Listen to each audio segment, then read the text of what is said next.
It is 1975, in a strip mall outside Fort Worth, Texas.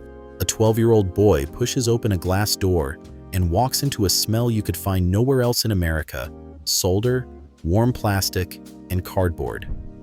He is not here to spend money. He is here because of the small paper card in his pocket. 12 squares, one for every month. The man behind the counter takes the card, punches a hole in it, and hands the boy one free battery.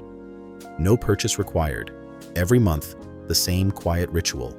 And on the way out, every single time, the boy stops at the wall of little drawers, resistors, capacitors, switches, wire, and starts to wonder what he could build. That card was called the Battery of the Month Club. Hold on to it, because at the very end of this story, that little paper card will explain exactly why this company died. At its peak, RadioShack had more than 7,000 stores across the United States, more locations than McDonald's. The company liked to say that 94% of Americans lived or worked within 5 minutes of a RadioShack. 5 minutes. It was not really a store. It was a utility, like water or electric power. The place America went when something needed fixing. Today, the stores have vanished from Main Street. The name has been sold and sold again, and at one point it was relaunched as a cryptocurrency trading platform. The last owner is a retail group headquartered in El Salvador. Ask anyone what happened, and you will get the same answer.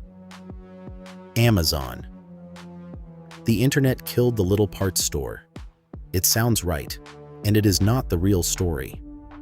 RadioShack was still standing, still selling, long after Amazon went online. What killed RadioShack was not the future arriving. It was a chain of men at the top who stopped understanding what the store was actually for, and one of them walked in straight from the wreckage of another fallen American giant. If you have seen my video about Kmart, remember that name, because it comes back into this story in the strangest way.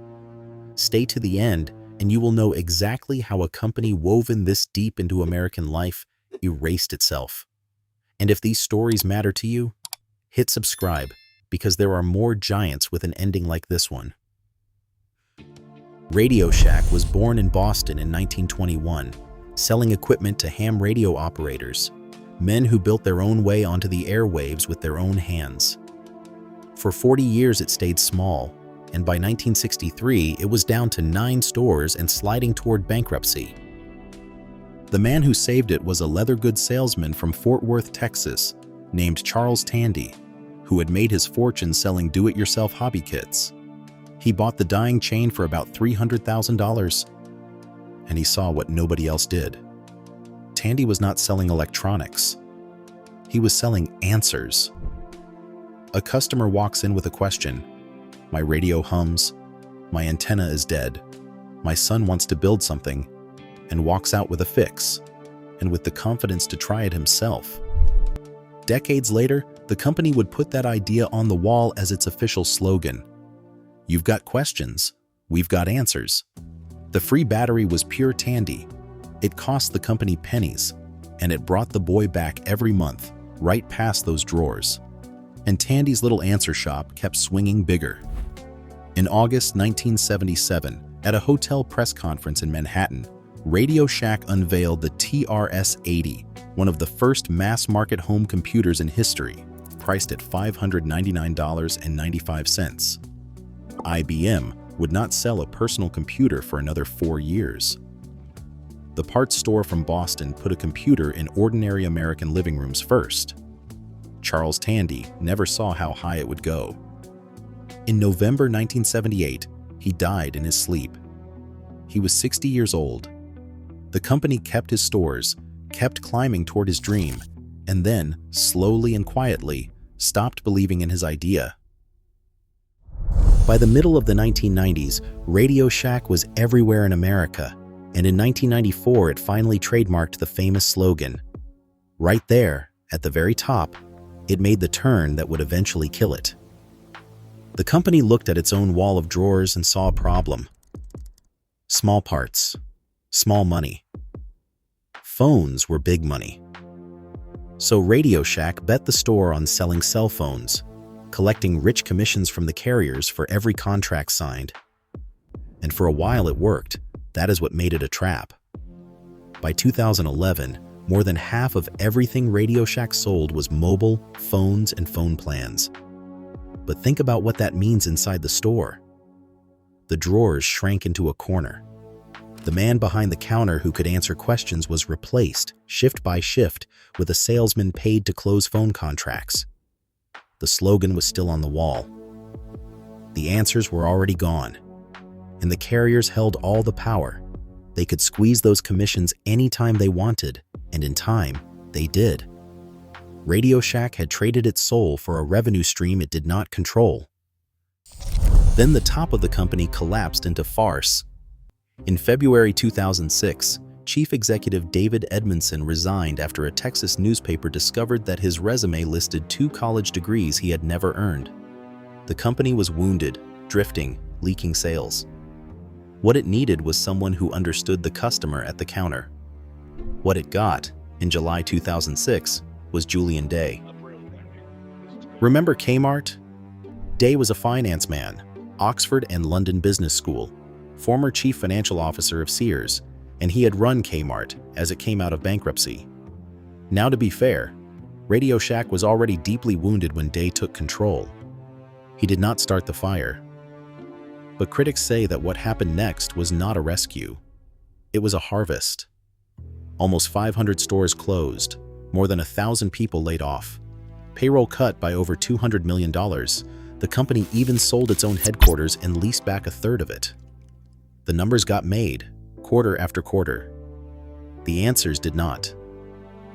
When Day stepped down in 2011, one business magazine summed up 5 years of his turnaround in a single word: failure. Because through all that cutting, nobody could answer the only question that mattered: why should anyone still walk into a RadioShack? What followed was a slow death in public. In 2013, desperate for cash, the company borrowed $250 million from a lender called Salus Capital, and the fine print became a cage. The loan allowed RadioShack to close no more than 200 stores a year, even as thousands of them were bleeding money. In February 2014, RadioShack bought a Super Bowl ad and did something desperate. It mocked itself. The 80s called, the ad said. They want their store back. America laughed. The stock jumped. The customers never came. 1 year later, in February 2015, RadioShack filed for bankruptcy under roughly $1 billion of debt. A hedge fund called Standard General picked up about 1,700 stores for $26 million and co-branded most of them with the phone carrier Sprint, the final total surrender to the phone store idea. It lasted 2 years. In March 2017, RadioShack went bankrupt again. And then the story turns almost cruel. In 2020, the brand was bought by a venture fronted by an internet influencer named Tai Lopez. And in 2022, RadioShack was relaunched as a cryptocurrency trading platform. Think about that for a second. The company that once taught American kids how electricity works became a crypto exchange. The token lost roughly 99% of its value. In 2023, the name was sold once more to a retail group in El Salvador that still runs RadioShack stores across Latin America. The name lives. The place is gone. Which brings us back to that little paper card. The Battery of the Month Club ran from the 1960s into the early 1990s. Think about what it really was. A company saying, come in every month for free, and while you are here, ask us something. The battery cost pennies. The habit was priceless.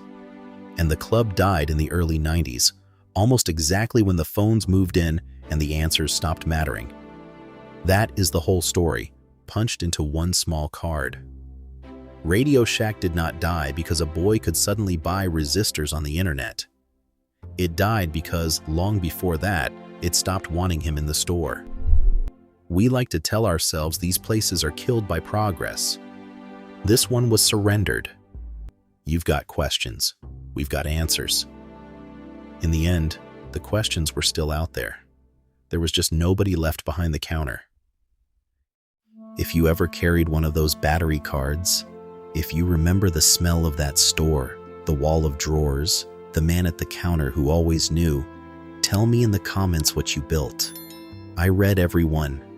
And subscribe and stay with me.